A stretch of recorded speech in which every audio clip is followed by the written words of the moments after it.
You're listening to the Naked Bible Podcast. To support this podcast, go to nakedbiblepodcast.com and click on the support link in the upper right-hand corner. If you're new to the podcast and Dr. Heiser's approach to the Bible, click on New Start Here at nakedbiblepodcast.com. Welcome to the Naked Bible Podcast, episode 456, 1 Samuel 11. I'm the layman, Trey Strickland, and he's the scholar, Dr. Michael Heiser. Hey, Mike. How are you? Well, I think the better question is, how are you? You had a pretty busy weekend, didn't you?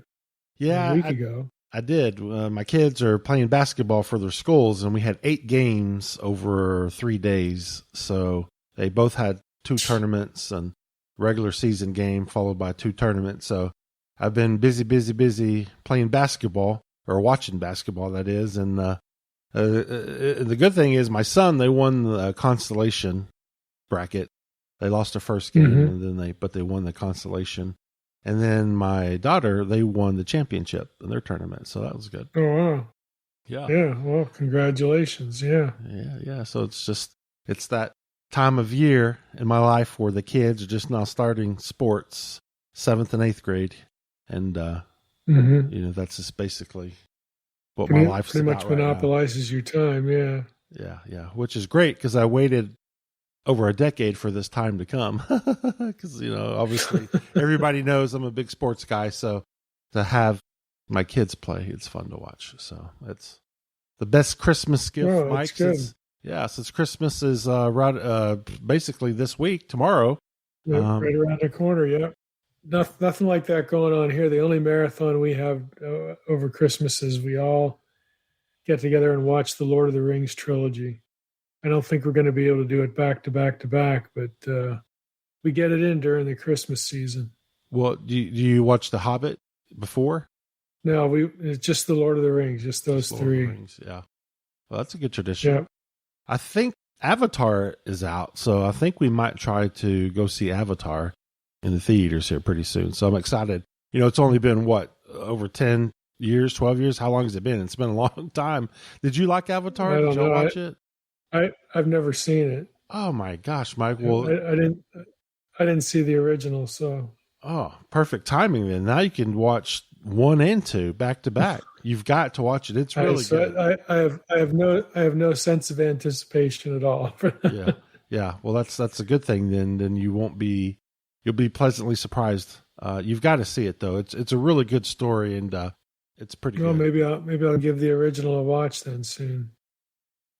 And I can only imagine you're going to tie in that with Samuel 11 somehow.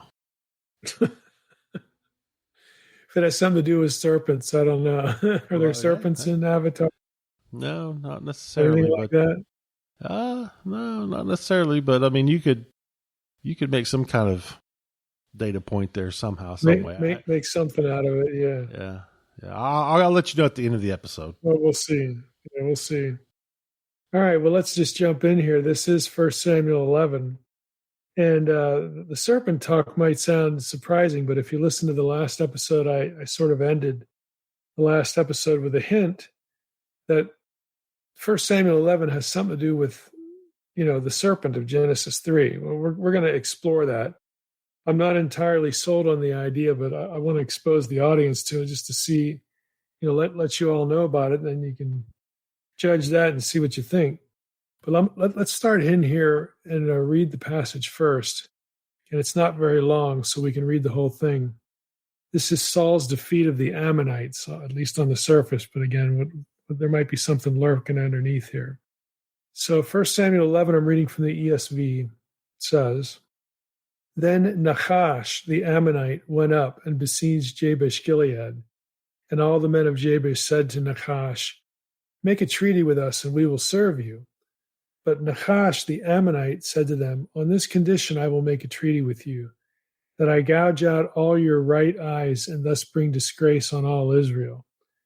The elders of Jabesh said to him, Give us 7 days' respite, that we may send messengers through all the territory of Israel. Then, if there is no one to save us, we will give ourselves up to you.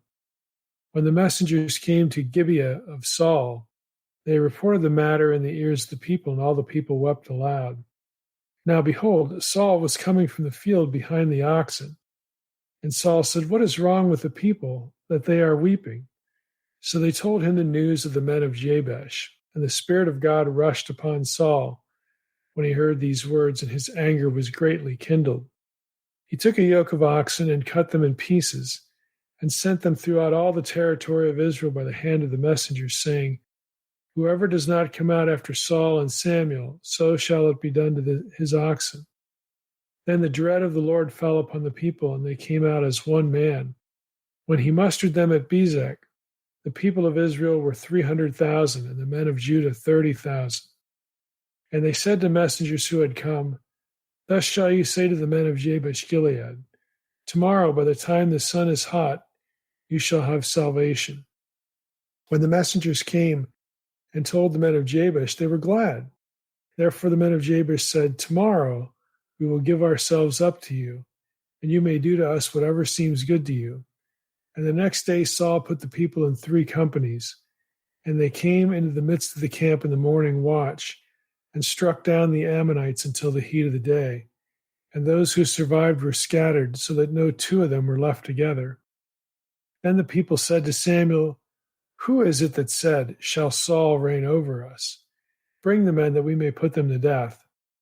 But Saul said, "Not a man shall be put to death this day, for today the Lord has worked salvation in Israel." Then Samuel said to the people, "Come, let us go to Gilgal, and there renew the kingdom." So all the people went to Gilgal, and there they made Saul king before the Lord in Gilgal.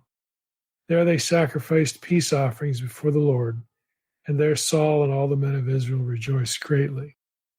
So that's 1 Samuel 11. So what's the passage about? Well, the passage explores what Saul did instead of going to Gilgal in the first place, as Samuel had requested he do after the public declaration that Saul had been anointed king in the previous chapter.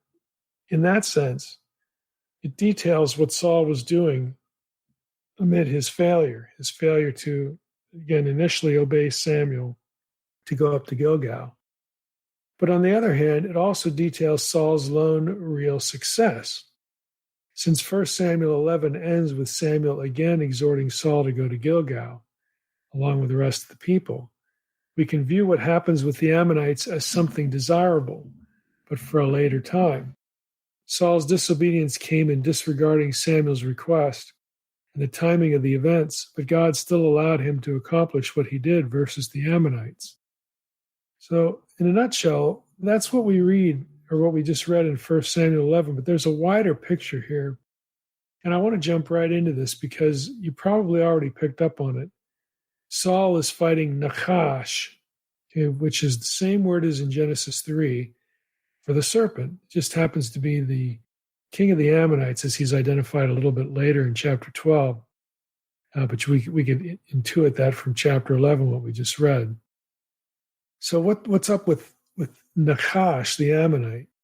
There's a canonical perspective here that some have argued for that I want to expose everyone to. We'll just see what these sources have to say, and we can accept it, we can embrace it, or we can just wonder about it. So I think it's interesting enough to bring it up. I'm going to be interacting with a relatively new book here. The book is by Brian Verrett, "The Serpent in Samuel, a Messianic Motif." It was published by Wittgenstock in 2020. And there are 2 important resources that started Verrett down this path that he credits in his book with sort of stimulating him to go this direction. One is John Ronning's dissertation from Westminster called "The Curse on the Serpent, Genesis 3:15, in Biblical Theology and Hermeneutics," 1997. And there's also James Howe's article, "Skull-Crushing Seed of the Woman, Interbiblical Interpretation of Genesis 3:15, in Southern Baptist Theological Journal, Volume 10, in 2006. Again, these are, a good bit before Verrett's book, which was 2020. But you can already see the idea that the promise of Genesis 3:15, that there would be a seed of the woman who would, crush the serpent, bruise his head, crush his head, again, however you want to take that passage. That there's something here in 1 Samuel 11 and in other places in 1 Samuel that have something to do with the fulfillment of this idea. Now, in the foreword, Verret identifies for us how the book of Samuel utilizes the serpent motif to foretell the triumph of the Messiah over the serpent as the means for initiating the new creation. Verret argues that 1st and 2nd Samuel contain allusions to the serpent of Genesis 3 by means of the use of vocabulary that appears in Genesis 3, or which suggests something about the serpent of Genesis 3 in a variety of places. And this is the most overt example, 1 Samuel 11, with Nahash, king of the Ammonites. But Goliath is also an example. Now, obviously, we're not going to get to Goliath yet. That's in 1 Samuel 17. But I just want to read this one paragraph just so that you get the idea. Verret writes, 1 Samuel 17:5 says that Goliath's armor is scaly. The Hebrew there is kaskasim, a word always used for the skin of a sea creature. According to most, David then crushes Goliath's forehead with a stone.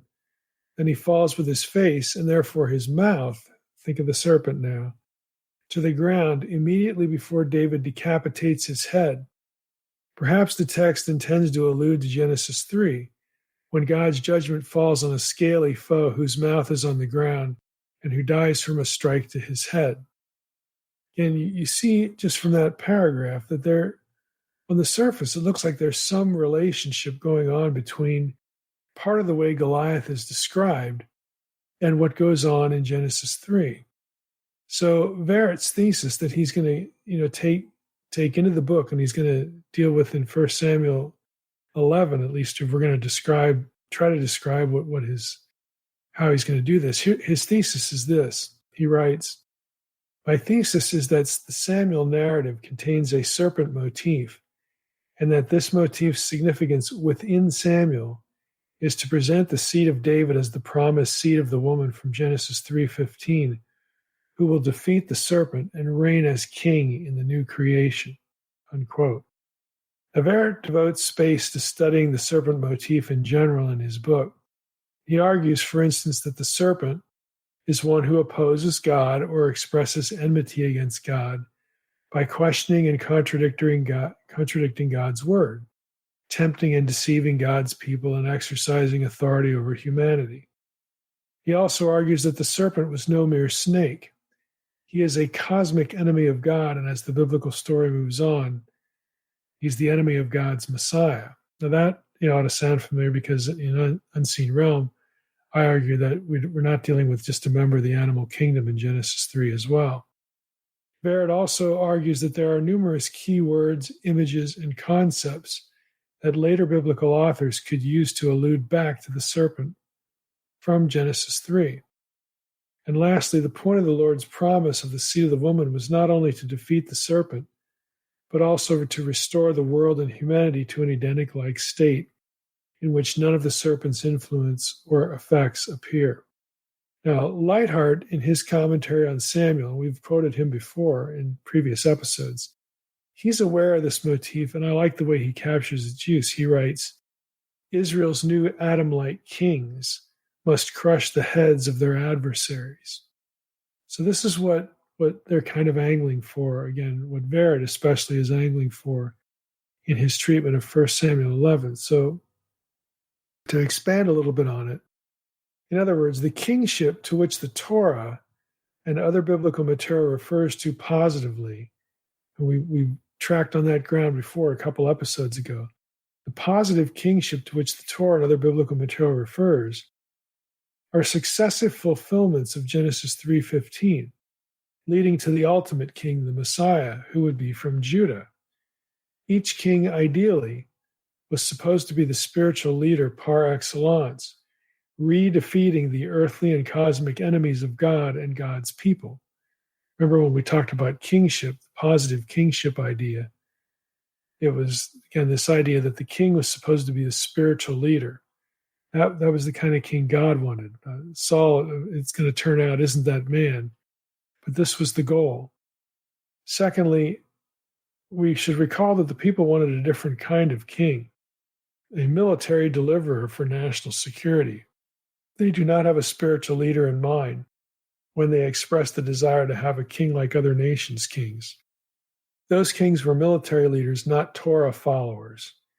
And those kings would take military affairs into their own hands, not consulting Yahweh through the priesthood or the Urim and the Thummim, etc., like a Moses or a Joshua would do.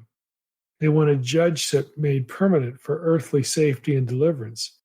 God's king was supposed to be more than that. And thirdly, the choice of Saul is designed to give the people what they're asking for, while judging that king by God's standards. In other words, God says yes to their request for a king, knowing the desire for this sort of a king was a rejection of him. But he still would have honored Saul had Saul the heart to be the spiritual leader God desired. We learn that in 1 Samuel 13:13. Let me just read that to you. Samuel said to Saul, "You have done foolishly." This is when we get to when Saul sort of caves and really fails and has the kingship taken from him. But Samuel says to him, "You have done foolishly. You have not kept the command of the Lord your God, with which he commanded you. For then the Lord would have established your kingdom over Israel forever." And so Samuel had, told Saul that he had a shot. He had a shot to be God's king, God's man, but he fails. God would have honored Saul had he succeeded, but he doesn't. God knew Saul, unfortunately, and this ultimately was a recipe for failure, his selection. But God was at work behind the scenes early on to elevate his own choice of king, which would be David. Once David was on the scene and anointed, the real kingship model was in place. The man after God's own heart, again, the spiritual leader. Hence, God made a covenant with David instead, extending kingship to his lineage. Now, there's a more narrow literary context. That's sort of the big canonical look. There, it takes an extended look at the relationship between Judges 19 and 21 and 1 Samuel 1 and 2. And here he's gonna lay something out here that he's gonna ultimately hook back into Genesis 3, the serpent idea. Here he argues that Samuel continues to anticipate the king Israel needed in Judges 17 to 21 if they are ever to do what is right in the Lord's eyes. The compositional thematic unity between Judges and Samuel, quote, encourages the reader to identify the anticipated king at the conclusion of the book of Judges with the Messiah in Samuel. In other words, you remember the end of the book of Judges when there's just sort of a meltdown in society and there's some awfully wicked things going on. The prostitute in the later chapters of Judges who is killed and chopped up, and parts of her are sent to all areas of Israel. We have the near extermination of a tribe of Israel, the tribe of Benjamin. We have all these things happening at the end of the book of Judges. And what Farrad is arguing is that there are things happening in those chapters that are going to get picked up in Samuel, because in Samuel, the books of Samuel, we're supposed to get the solution to this. We're supposed to get the king, okay, the right kind of king. But of course, that's only going to come with David. It's not going to come with Saul. And what he's trying to do, what Barrett's trying to argue, is that 1st and 2nd Samuel associate language from Judges 19 to 21 with the ministry of Samuel, the kingmaker, who will ultimately anoint David as God's own choice above the people's choice for a king. And this is what happens, and it's especially true in the way 1 Samuel 1 and 2, the way the story is told about Samuel's own rise and Samuel's own, place, his own position as the replacement for the Elide family of priests, and ultimately his status as kingmaker. So the storyline of 1 Samuel casts Saul as the solution to the problem of the book of Judges, but it ends with the absence of a king. So they start with Saul. They're not going to end with Saul because Saul is going to fail. And in effect, Verrett argues that Samuel cast Saul as though he were the solution, as though he were the Messiah in his victory over Nachash, over the serpent, in order to echo the seed of the woman's eschatological victory over the serpent from Genesis 3:14 and 15. But ultimately, all of that is going to extend to David. Now, Verrett's argument in more detail, he writes as follows. 1 Samuel 10 begins with Samuel privately anointing Saul as king over Israel. The chapter then details how God chose Saul as king through lots, because Israel had previously asked for a king in chapter 8. Chapter 10 concludes with individuals rejecting Saul's kingship. They don't like the choice. 1 Samuel 11 ends by Israel publicly declaring Saul as their king after his success with the Ammonites. Thus, within the narrative's flow, the Nakash account is the means by which the nation recognizes Saul as its king.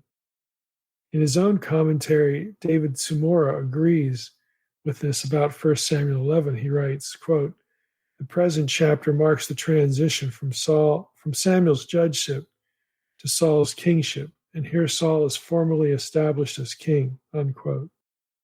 As far as similarities between Judges 19 and 21 and 1 Samuel 11, Verrett has scoured the literature and draws attention to several studies and observations. He notes that authors like Robert Polzin, I think his first name's Robert, but Polzin points out that both stories concentrate on the towns of Jabesh Gilead and Gibeah. So if you look at Judges 19, 12 through 16, Judges 21, and 1 Samuel 11, we get this emphasis on Jabesh Gilead and Gibeah. Both stories at the end of the book of Judges and what we just read in Samuel also both feature right, like the right hand and the right eye language. Judges 19:14, Judges 19:21, and then 1 Samuel 11:2 and 11:10. Both stories also contain the otherwise unparalleled request of people saying, "Bring the men that we may put them to death." We read that in Judges 20:13 and 1 Samuel 11:12. So there are connections between the end of the book of Judges and 1 Samuel 11. Fogelman, who's another literary scholar, agrees, and he notices additional similarities. He points out that both texts, again, both the material in 1 Samuel 19 through, Judges 19 through 21 and 1 Samuel 11, contain the motif of a man chopping up someone or something in order to rally Israel to enter battle. We see that in Judges 19 to 29 and 1 Samuel 11:7. And so there's this other connection. Once Israel gathers for battle, both passages say that they gather, quote, as one man. See that in Judges 20, verses 1, 8, and 11, and 1 Samuel 11:7.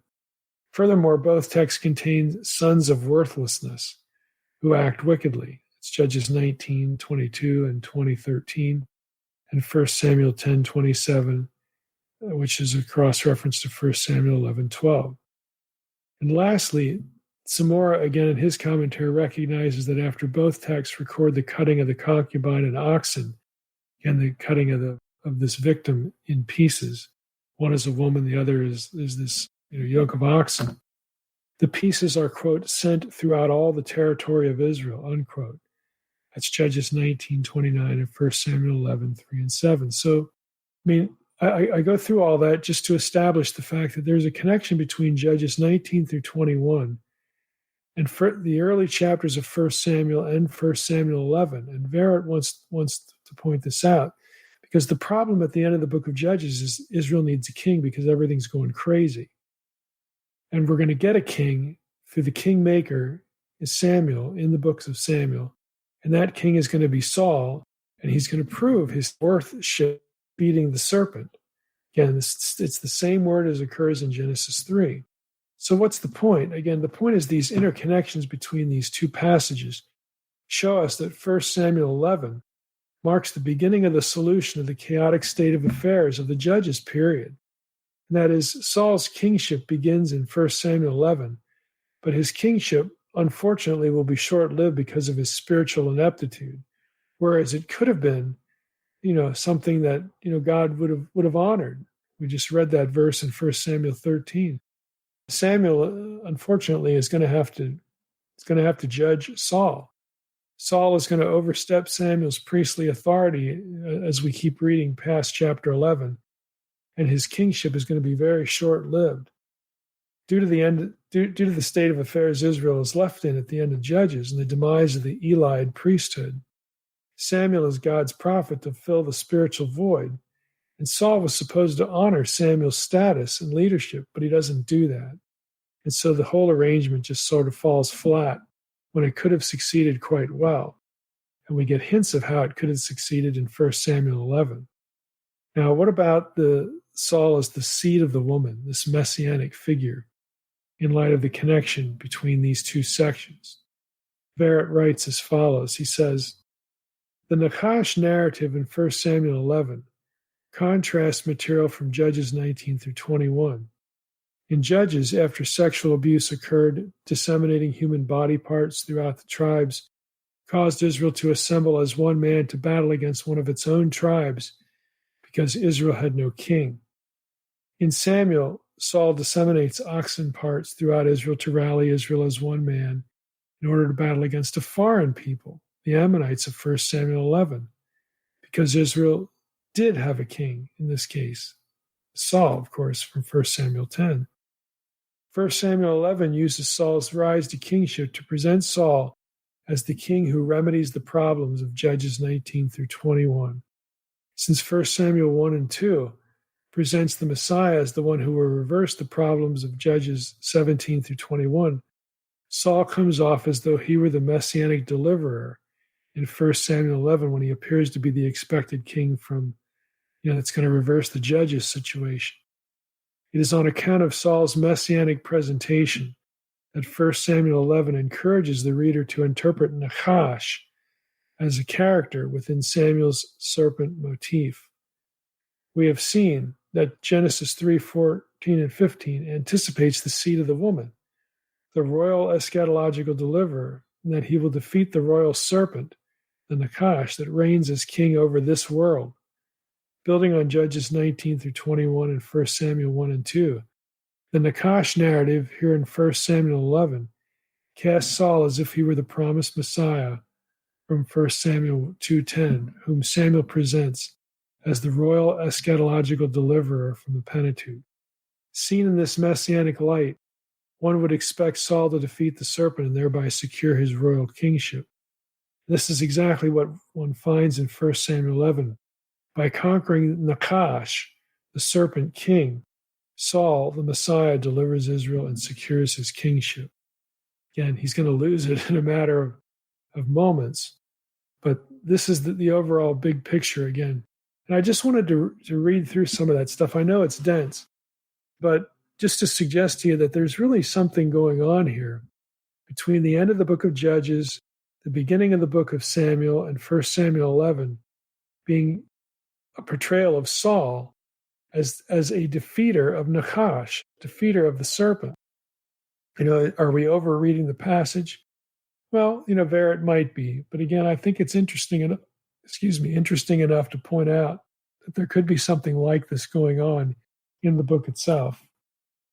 So let's move on to a few nuggets in 1 Samuel 11, a few more down-to-earth in the verses observations about the passage. In terms of vocabulary, the most obvious thing is the term Nachash. Verrett and others he brings alongside him to help him out make his case point out that the king of the Ammonites bears the name Nachash, the term translated serpent in Genesis 3. Consequently, our references in Nachash in 1 and 2 Samuel allusions to or comments on or hooks back into Genesis 3. Well, again, they might be. That's what Verrett's suggesting. Nachash is mentioned in 1 Samuel 11, 1 and 2, and also in 1 Samuel 12:12, and later on in 2 Samuel 10, verse 2, and 17, verses 25 through 27. So Nachash shows up later in the book as well. Again, it's not going to be in connection with Saul. It's going to be in connection with David. So maybe there is something to this, that this Nachash figure is sort of winds its way through the book of Samuel. And we're supposed to think of Genesis 3 and the messianic promise of a king, a human deliverer, the seed of the woman. Maybe we're supposed to think of the king, that king, ultimately David, as being the fulfillment of Genesis 3:15. And in one sense, we already know that's that much, that much of Vered's case is true, because David is going to be the man after God's own heart. David is going to be the one God makes the covenant with to be the messianic king, who is ultimately going to be fulfilled in the Messiah, Jesus, who has victory over the serpent. So again, maybe there could be something to this. What about the Ammonites? Now, the Ammonites are kind of interesting. This is the same group of people that had earlier cleared out the Transjordan. Again, they have an Ammon as a nation on the other side of the Jordan.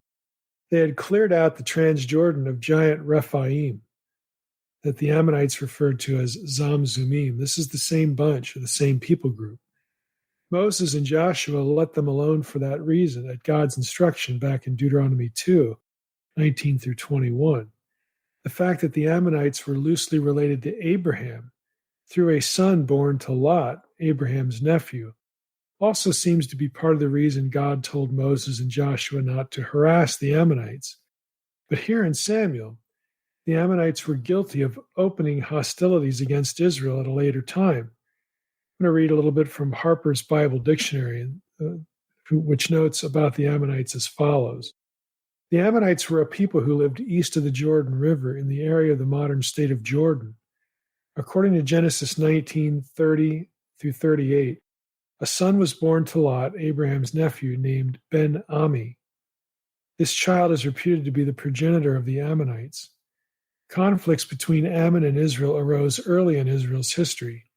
Sometime after the Israelites had entered the land of Canaan, they were defeated by a coalition of Ammonites and Philistines. Jephthah, the son of Gilead and a harlot, rallied Israel to battle against them. To ensure success, Jephthah vowed to sacrifice to God the first one to meet him if he returned home victorious. His subsequent victory was marred when his only child, a daughter, was first to greet him in Judges 10, verse 6 through 11:40. In subsequent battles, the Ammonites were defeated by Saul at Jabesh Gilead, which we just read in 1 Samuel 11, and then later by David at Rabbah in 2 Samuel 12, 26 through 31. Much that happened to the Ammonites after those defeats is obscure, but the defeats by Israel did not subdue them permanently. As the political fortunes of both Israel and Judah waned in the 8th and 7th centuries BC, Ammonite culture continued to develop, a conclusion substantiated by both epigraphic and artifactual evidence. Now, Randall Yonker is one of the few scholars in the evangelical orbit who have studied the Ammonites, given them any time, also has something to say about this, and he does so in the book Peoples of the Old Testament World. I'm going to quote a little bit from that about the Ammonites. Yonker adds, the biblical tradition views the Ammonites as an indigenous people who descended directly from Lot. According to Deuteronomy 2, 20 through 21, the Ammonites eventually grew strong enough to displace an ancient people known as the Rephaim, called the Zamzumim by the Ammonites, from the headwaters of the Jabbok. There the Ammonites established their capital, Rabbah Ammon, in 2 Samuel 12:27. Thus, the biblical record indicates the Ammonites occupied the central Transjordanian plateau for some time before the Israelites arrived on the scene, according at least to Genesis 19:38, Numbers 21:24, and Deuteronomy 2:19. Another observation we can make in 1 Samuel 11 is the circumstances of the threat. Saul had just been announced as king, but A, not everyone recognized his authority or likely even heard the news, and B, Saul had not yet proven his worth so as to be accepted as king. This proving your kingly worth is part of a regular kingly motif in Old Testament kingship theology. And that is, there was a 3-step process, which we actually went over in episode 333 of the podcast, which was entitled The Israelite King and Jesus as King. There's 3 steps to the whole process of elevating a king in Israel. First step was there was some kind of anointing or public recognition of the king. Second, there was a testing of the king. And third, there was a validation, whether they survived the test or not, of the kingship. Now, Hoffner notes, in this regard, that since the inhabitants of Jabesh had no king, recall, again, this is 1 Samuel 11. 1 Samuel 10 is when Saul gets announced as king, but it's just an announcement. And a lot of people haven't even heard it yet. So when the people of Jabesh Gilead are threatened by the Nachash, King Nachash, they don't know what to do.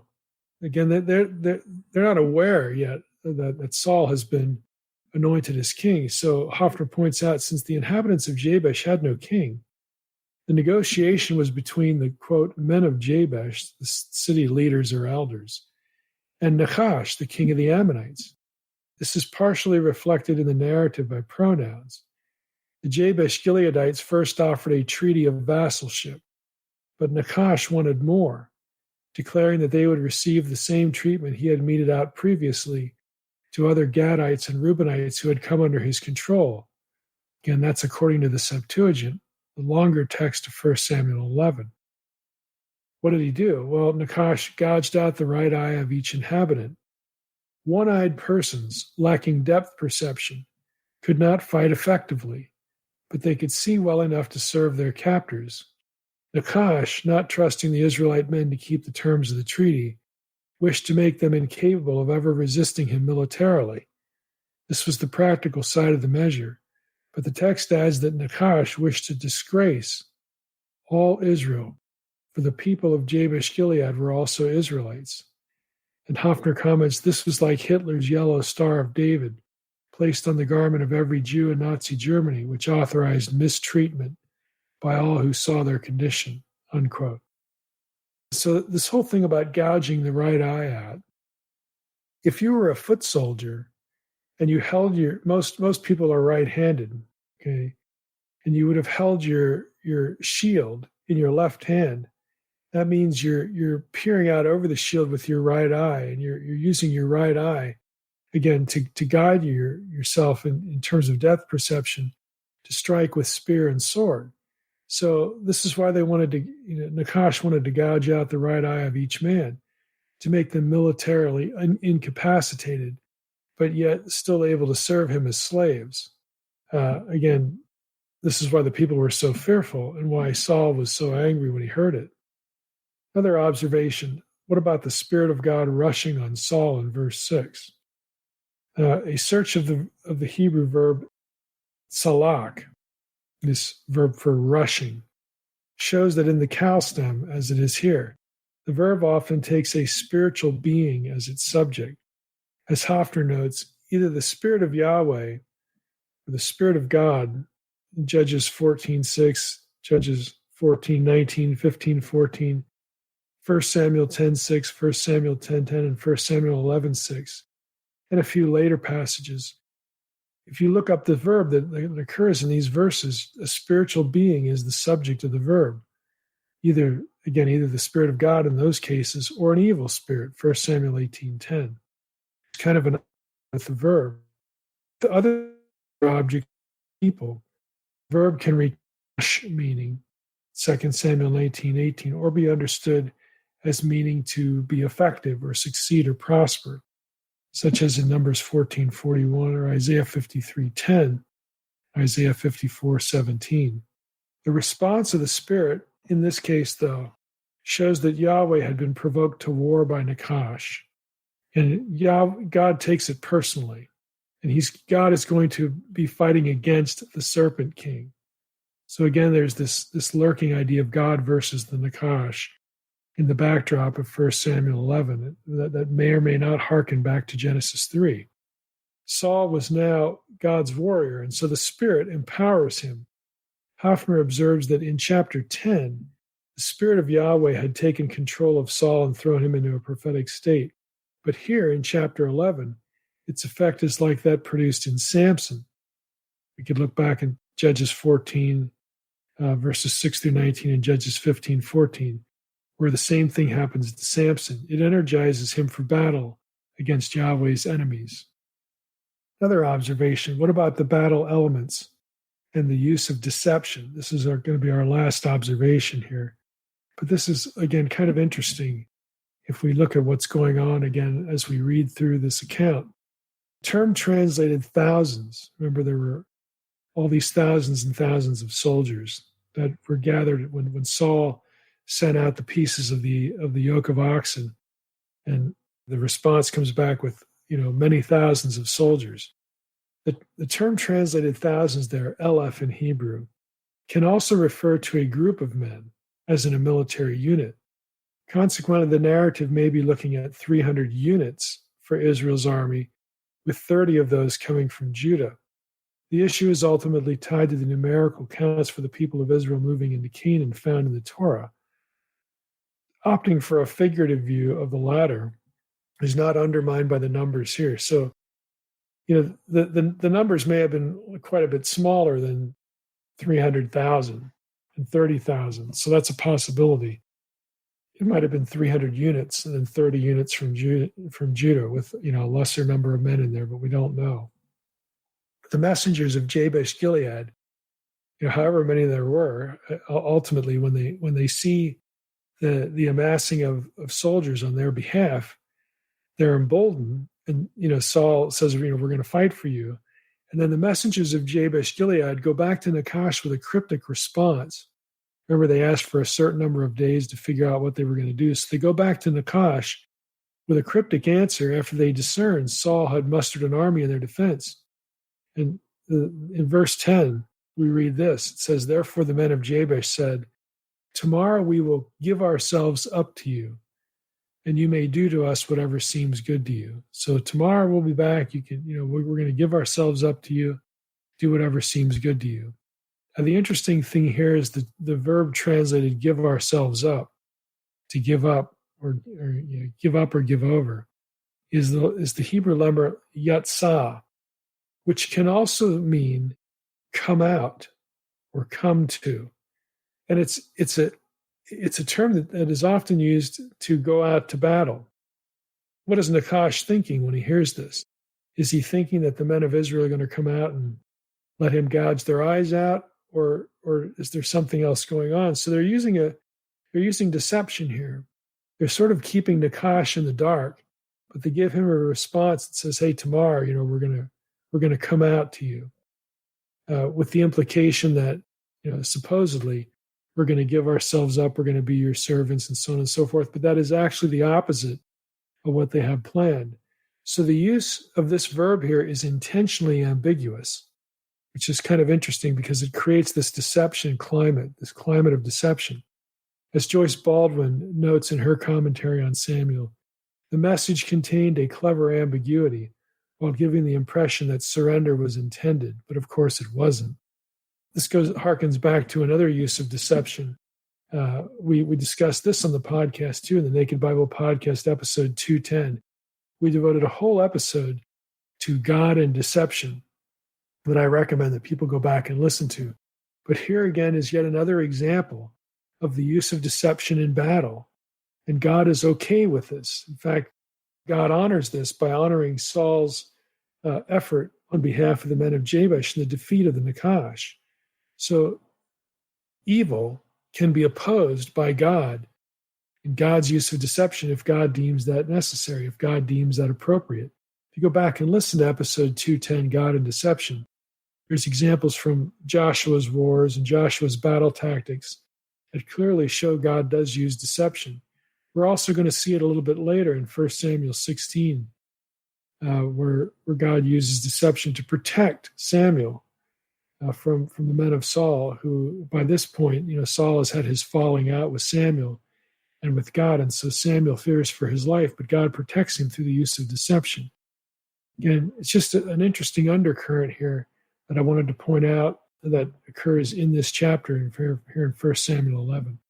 So this is a good place to stop. Again, there's a number of things in this passage that are interesting. But the thing I want to leave the episode with is this whole idea of, is this kind of for real? Is the reference to Nachash and the connections again between the end of the book of Judges, when things basically it's the most anti-Eden part of Israel's history. Everyone's doing what's right in his own eyes. The Edenic dream is gone. It is long gone by the time you get to the end of the book of Judges. And so we have this chaotic state of affairs at the end of the book of Judges, and the solution is supposed to be, again, there was no king in Israel. That's how the book of Judges ends. There's no king in Israel. So the implication is we need a king. We need a king to reverse this, to take us back, back to Eden, back to a stable set of affairs. And ultimately, when Samuel, think about it, when Samuel anoints Saul, what does he say? Let's go up to Gilgal and, quote, do what? Renew the kingdom.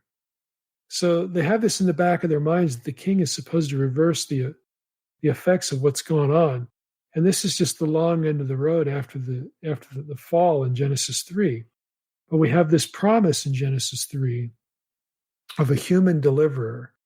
And again, because of just going through a few of the things that Barrett goes through in his book, it looks as though that the king that we get in 1 Samuel, which the first one turns out to be Saul, is supposed to be the fulfillment of this manly promise, this promise of a man born of a woman who would undo the effects of the Nakash, undo the effects of the serpent. And Saul's first step, his test of validation as king, is to take on and defeat none other than the Nakash, the Ammonite king whose name is the same as the serpent in Genesis 3. So again, it's kind of interesting. Again, maybe we're supposed to look at 1 Samuel 11 and think of Genesis 3. You can certainly make that case. Again, I don't know that I'm married to the view yet, but I thought it was worth doing an episode on it, or at least bringing it out here in 1 Samuel 11 as a possible example of intertextuality, where parts of 1 Samuel are interpreting, in this case, Genesis 3. So with that, we'll be done with this chapter and move on, because Saul's kingship, his success, is not going to last very long, as we'll see in chapter 12.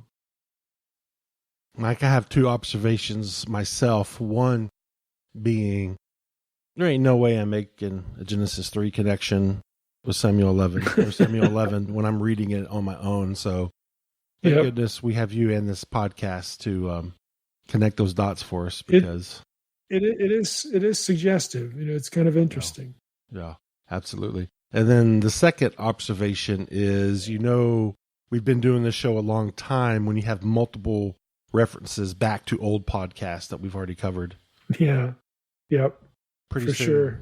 You'll just be able to reference all the shows. I can't believe it's coming up on 8 years, Mike. So all the different episodes. Yeah. Yeah. Knocking on the door on 8 years. So we'll have to think of something to celebrate when it comes around next month. Yeah, absolutely.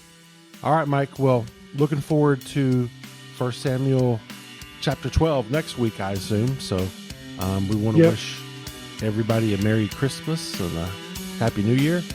And with that, I want to thank everybody else for listening to the Naked Bible Podcast. God bless.